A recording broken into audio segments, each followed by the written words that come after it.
راك في معاناة مع الكحة، نيفكيسيل، الجيوب الأنفية، ضيق التنفس، راسك ينقري فورت اللي مأثر عليك اللي ما قادش تقاوم. تبع معايا ولا تبعي معايا، نعطيك الوصفة اللي جد مهمة. بارطاجيو هذه الوصفه هذه، ممكن شي حد يكون محتاج ليها. الله يحسن العوان للجميع. ما تنساوش راه الدال على الخير كفاعله. ضغط على زر الاعجاب، خلي لي الراي ديالك في التعاليق بخصوص هذه الوصفه هذه، وخصوصا الناس اللي جربوها او عندهم عليها شي فكره. صلي على رسول الله وكملتها للاخر. اعطوني بالكم. السلام عليكم خوتي احبابي ناسي، مرحبا بكم. اخوكم محمد علي، طب البديل، تداوي الاعشاب. المؤثرات اللي راهي مأثرة عليك في هذه لاغريب اللي هي فورت، راسك، الصداع، الجراجم، الجيوب الأنفية، النيفوكيسيل،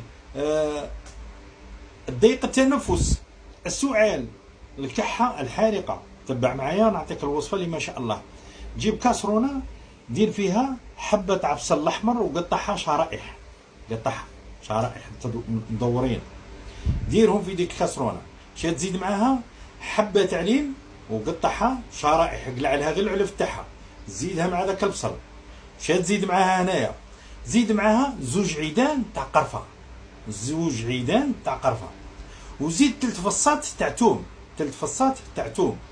وجيب طرف تاع الزنجبيل، نقيه مليح مليح وقطعه طراف طراف، واحد الطرف تاع الزنجبيل. وزيد معاهم واحد الليطرة تاع ماء، الليطرة تاع ماء. خليها على نار هادئة لمدة 5 دقائق 6 دقائق، خليها تغلي مليح مليح. بعد قلعها على جهة، بعد اللي تبرد شوية صفيها وديرها في زير ولا في قرعة. تولي الصباح تشرب على الريق، الصباح تشرب على الريق مدة 7 أيام، ما تفوت 7 أيام تصبح إنسان واحد آخر.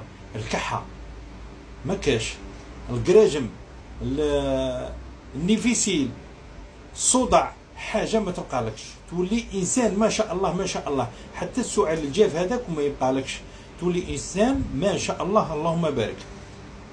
يعطيكم الصحة خوتي، والله يشافي كل واحد. ما تنسوش البارتاج والحفظ لهذه الوصفات اللي جد مهمة، إعادة النشر. ويعطيكم الصحة والسلام.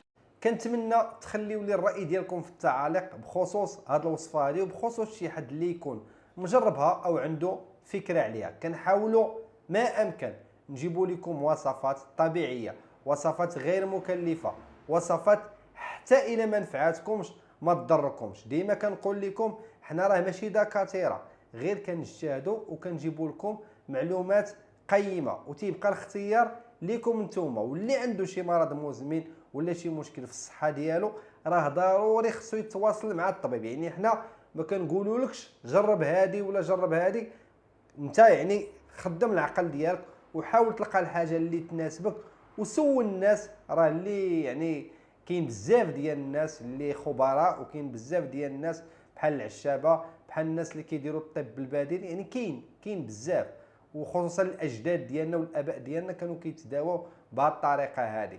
كنتمنى تبارطاجيو باش كلشي يستافد. كنتمنى تضغطوا على زر الاعجاب. صلوا على رسول الله. تلاقاو في فيديو جديد. شكرا لكم.